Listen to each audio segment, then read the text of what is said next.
This artwork has been supplied to me free of charge from Fanhome.com. Please pop along to their website and see all of the other build-up artworks that they have to offer, as well as other collections of collectible things.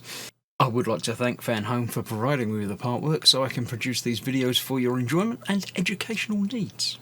If you'd like to build one of your own, pop along to fanhome.com. They're available in many countries worldwide.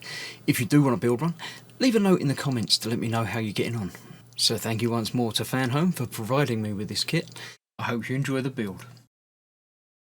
Hello, I'm Chris. This is Gross Models. Welcome to issue 103 of Building Kitt from Knight Rider. Let's have a look. Today we're continuing the rear interior, but we don't need to worry about getting the whole body shell out today. So let's get on with it. Looking at Deadly Nightshade. What was this? This is episode 15 from season 4. We're getting towards the end. They timed it just right. Who could have possibly guessed? Again, it's an episode that I have no memories of. I'm interested to see how it finishes. Does the series sort of end on a cliffhanger, or is it all wrapped up? I know there are a couple of films later on, but yeah, let's see. There we go. Read all about it. The building, yes. This is what we're doing. We're what we've got in there. Attaching the seatbelt and one of the tailgate hydraulic rods. So we've got to do some attaching of parts to another part, and then we'll end up with that. And then two-wheel mode. Is that's not skiing? Yes, it's what they used to call skiing. Just on for getting through narrow gaps and just looking quite cool.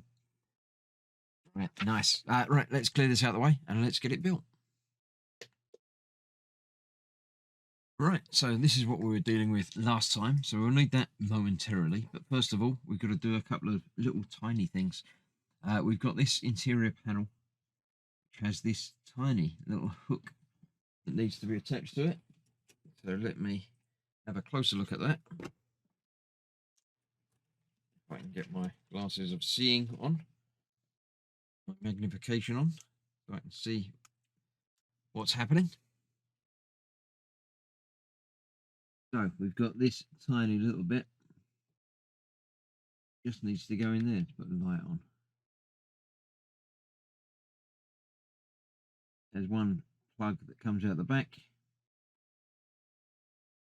That is tiny. I'm going to use a pair of tweezers to do this, I think. Will make life easier. Even easier if I don't drop it and leave it there.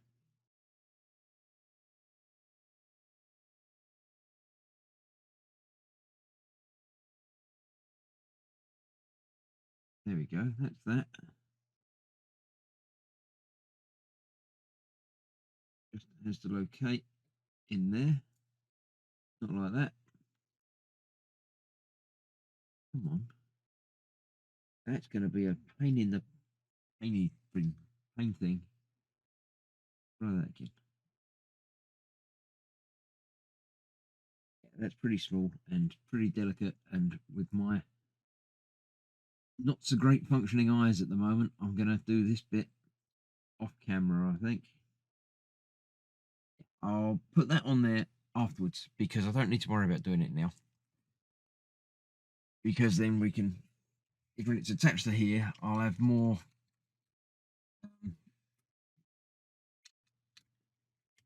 It's easier to hold this whole thing rather than that little bit. So we need some BP screws. 2 BP screws will hold that together.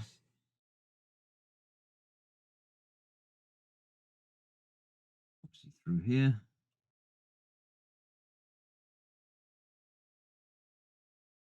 And there.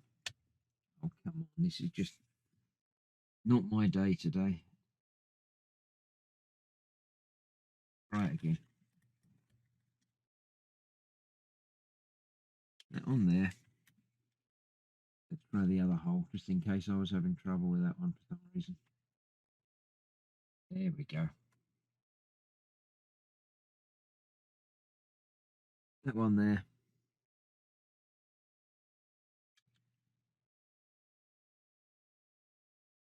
That one there, come on. There you go. Did think it was just me being inept, but you never know. There we go. Good. Both of those tightened up.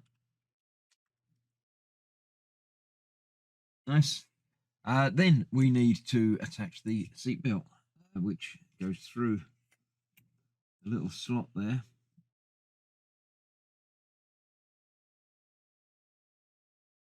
Goes through that little slot there.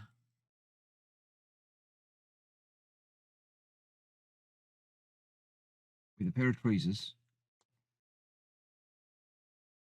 Might work. We get that through the little slot there.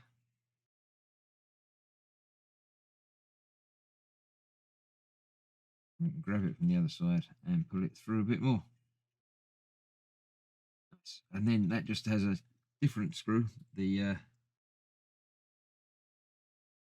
attached to this one. I just pulled it off. I shall reattach that momentarily. The KP screw will hold this in place.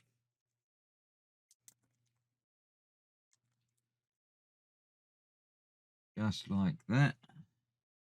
It does say that there is a hole in the end of the seatbelt, but there isn't. But it's a fabric thing, so you can just make a hole very easily on this. Actually, I will make a hole with a little knife. I think I shall just dig a little hole in it just to make sure I know where I'm aiming.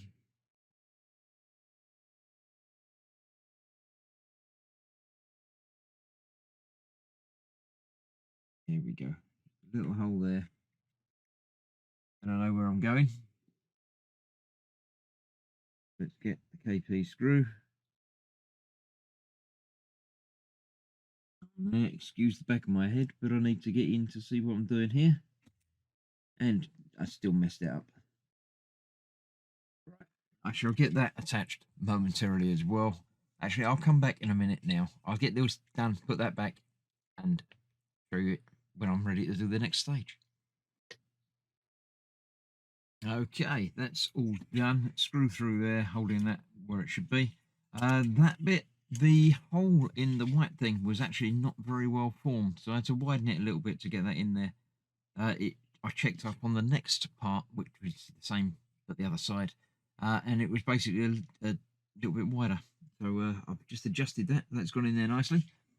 Then we just need to attach our hydraulic rod, which is actually a hydraulic rod. It's not hydraulic, but you know. The small end we attach using another BP screw to there. Just goes through the rod like so, and then into that hole. I don't know that one. Should be nice and easy. So of course it's not going to be as easy as it should be, because you know, when is it ever as easy as it should be? Of course. Try that again. Right, get that is in there. It's through there.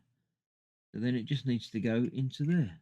It's one screw going into one hole. Easiest thing in the world to do. There we go. That feels like that's biting now.